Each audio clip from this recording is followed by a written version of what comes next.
Yo, it's me, CSCOTT, and I'm back with you today to give you my review of the 2006 film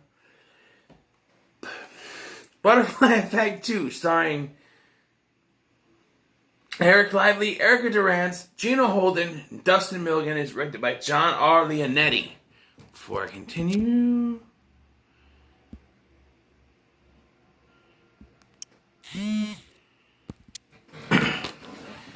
Okay, so I haven't seen this movie in years. When I first watched it, I didn't like it. Still don't like it. But, okay, so my idea for this, because I remember going to Target and seeing this on DVD sitting in my Butterfly Effect 2. Not Ashton Kutcher, but, and I had my idea that maybe the main character in this was either a recast of the same character or is a relative of the character from the first film. Nope. Completely new character. His name is Nick, and he's got a girlfriend named Julie. He's with his friend Trevor, and Trevor's girlfriend, whose name I don't know. And they're on this camping trip or some kind of trip. And on the way home, there is a car accident where Nick is the only survivor. 1 year later, when Nick is looking through pictures, he realizes he can go back in time using those pictures as a way to go back. And when he does, he goes back and he stops the accident from happening, and now everyone is alive. But, much like the first film, he's not satisfied with just having his girlfriend. Unlike the first film. He has a happy kind of ending. But, in this new reality, his friend supposedly fucked up some kind of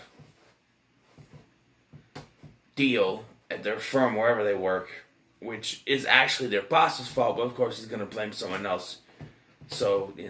And he confronts the boss, he stands up to his boss, and confronts him about it, and he gets fired for it. So they both are fired, and because of this, Julie is angry, and of course he uses the anger, and he takes it, and he time travels again. Now, from the beginning, we are told that Julie has something to tell Nick. And it's very obvious what it is, but they don't reveal what it is till the end of the film. And while we at home can figure out what it is, the fact that until the end of the film when it's revealed and Nick says, I didn't know. I'm sitting there going, really, dude? Really, dude? I can figure out the first time she said, I have something to tell you. It's very obvious what it was, but yet he's too fucking stupid. Of course, this character only cares about making money. I'm not specifically going to go into whatever time changes there were, but there were time jumps where he went back to the Christmas party. He changed some things because he wanted to be ahead. And then when he came back, he wasn't with his girlfriend. And now she's a photographer and he's got a high-end job. But then Trevor gets murdered by this guy they're working for. I think his name is Badoof or Cartouche. Katoof? Whatever. He's from Stargate SG-1. He's one of the Tolan, I think they're called. And he murders Trevor and tries to go after him. And when he's running, he runs back into Julie, who he met earlier at this party, and he tries to save her, but she gets shot in the back and she dies. He tries to use his phone, and I'm sorry, this is bullshit. He tries to use his phone to go back to when he was making out with the girl, his boss's daughter or whatever. And he's not able to do it fast enough. Bullshit. You don't have... See, for some reason, it takes longer looking at a fucking picture to transport himself than it did reading a few words. There's even one instance in the first one where he had to read one like 4 times before it worked. And I'm sorry, but a picture should take less time. But the guy grabs his phone and knocks him out, and he wakes up. This scene kind of threw me off a little bit. He wakes up in bed, he's getting head, and it's a dude, which he's like, and then I'm like, wow, that's a way to wake up. And then they show it to dude, I'm like, oh, what the fuck? I'm not against, dudes being with dudes, but I don't gotta see it, you know what I mean?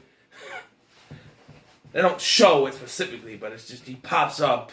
He's like, I thought that would wake you up. I'm like, ugh, fuck. Anyway, so he talks to Trevor's fiance at this point because they're gonna get married, and he gets a picture that they took when they were, on the trip, and he uses that to go back to change things. And that's where he finds out that Julie is pregnant. He decides he's going to break up with her so that she would go a different direction and they wouldn't be, they wouldn't be together, but she'd be safe, which is what Evan's conclusion was. But she decides, because the thing is, he gets a call from his boss, he has to go to work right away. And that's what prompts him to get in the car and go. So here, because he breaks up with her, and then she says, Nick, I'm pregnant. And then she takes off the car, he goes after her with another car to stop her, and he sacrifices himself. Now, this is heavily hinted at earlier when he's talking to his mom about his dad. And I'm like, hey, his dad, who are they going to say it was? They don't mention the name. But they're like, when he starts talking about, I thought I could go back, I thought I could fix it. But the mother says, your son's just like your father. And I'm like, okay, that's a callback to the first one. And he's like, my dad, I need to talk to dad. She goes, you can't. He's dead. He committed suicide. And I'm like, I already knew the ending, but I'm like, okay, there's your foreshadowing. And he does. He sacrifices himself to save her. And it shows at the end that she has the kid. She named him Nick. And then the stupidest fucking thing happens. The kid looks at the picture of them at the campfire and then starts to do the googly shaky thing like it would with Nick, showing that it's been passed on to the next generation. Except for it wouldn't work that way. One, the powers don't manifest until around puberty time. Right? Because the powers weren't around when they were kids. Like, Nick couldn't do it when he was a kid. Evan couldn't do it when he was a kid. Those are different versions. They couldn't do it when they were kids. It wasn't until they were older, in their 20s, that they could actually do it. And yet this baby is supposed to do it. And it also makes no sense because when you go back, you take the form of your younger self. There's no younger self. So if the baby went back in time to that point, it'd be a fetus. Come on. Doesn't make any sense that, where they're showing that the kid's going to have the same powers. Even though Butterfly Effect 3 makes no connection to this. Like I said, it could be anthology films with the people with similar powers. But, yeah. What else? Any other things I could point out? This movie is dumb. It not dumb, but it's not a good movie. Not a good follow-up. If that puts up next to it. Hell, I was sitting there watching and be like, well, what if Nick was Jason? And what if this was a prequel to the first film? Because think about it. What if the car accident happening is how he figured out that he had powers, and then went back to save them, and now this new timeline is the one where Evan is born, and everything. And the end of this movie, I can have him go back to change that, but it ends him up in a mental institution somehow. They can ride around to look like that. I would love to see a prequel to the first film. It'd be like Butterfly Effect, the beginning. Prequel to the first film, a young actor in his early 20s to play Jason, and just, I think that would be kind of cool. I'd watch it if it was done right. Callbacks to the first one, even though it's a prequel, we kind of know where he'd end up. I like to see the journey there. I would like to see a prequel to the first film, actually. That would be kind of cool. Anything about it, Eric Lively kind of looks like, a little bit like Callum Keith Rennie, so he could have pulled it off, man. Also, they're celebrating Julie's 24th birthday, but Erica Durance was 28 at the time, so, I know, cast older actors, but I couldn't have been her 28th birthday, you know what I mean? I'm just saying. Martouf? I don't remember. But, yeah, the one thing I don't really like is that, like, from the beginning, it sort of tells you what he's gonna choose. Because when he gets the call, he has to come straight to work. Right away, he's like, okay, we gotta go. He doesn't give any thought to it. That shows you, no matter what happens, they're gonna choose work over everything. And I know, you can sit there and say, but that the reason he jumped he went back to save her, and the reason he jumped the second time was so that he can make money for them. Yeah, but that decision ended up with them being split up. So something happened to fuck it up. Whether or not, you don't need money to be happy. I think that's the moral story. And like I said, he's stupid because in this version, she's like, you know, it's a reminder of what we lost. But he doesn't ask, what did we lose? He just kind of accepts that they lost something. But they don't physically say it. You can figure it out at home because you're smart. Nick's a dumbass. He can't even think about it. To the end where it's just like, I didn't know. I'm just like, how didn't you know? As soon as she said what we lost, I would have started thinking about what it could have been that we lost. And the first thing that could pop up was, she was pregnant. We lost the baby in a car accident. Because there's another car accident that happens, but it's different. They survive. But I forgot Trevor's death scene. My God. That made me jump. Because it's like they're sitting there and they're talking, and then Martouf takes Trevor's head, just smashes it into the table, and blood comes out. And then he does it again, and the table breaks, and he's dead. And then, like, Nick's like, Nick gets the fuck out of there. He's running.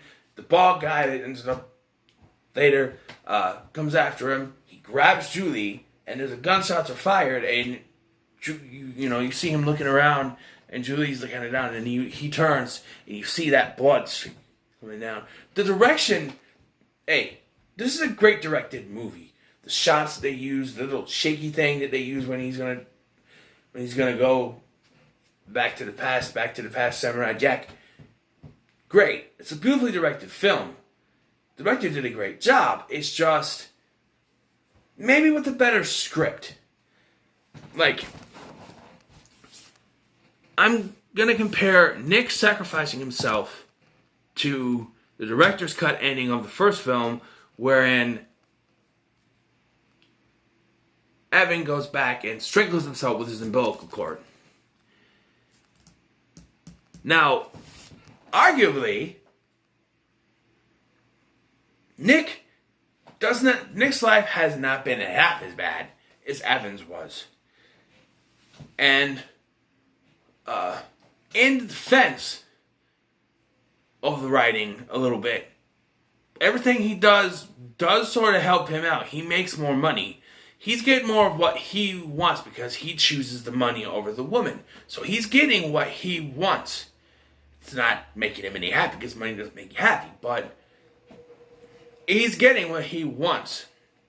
And like the first film, there is consequences, but yeah, it's not a horrible film. It's just not a good film. It's okay. I'm gonna give it a 5 because there are some things I like. Eric Lively, Erica Durance, Eric and Erica, and they're playing, or they're dating. I don't know. It's really weird. They're good actors, and Gino Holden, Dustin Milligan, like the acting is great. Like I said, the cinematography and the directing, the way they approach the scenes is great. It's just the script that kind of faults it down. And I'm gonna give it a 5 because it's just coming off of the first one, and even the third one is better than this. It makes more sense. So what are you guys' thoughts on Butterfly Effect 2? Let me know in the comments below. Like, share, and subscribe. Thank you for watching. I've been Scotty. I'll see you in the next one.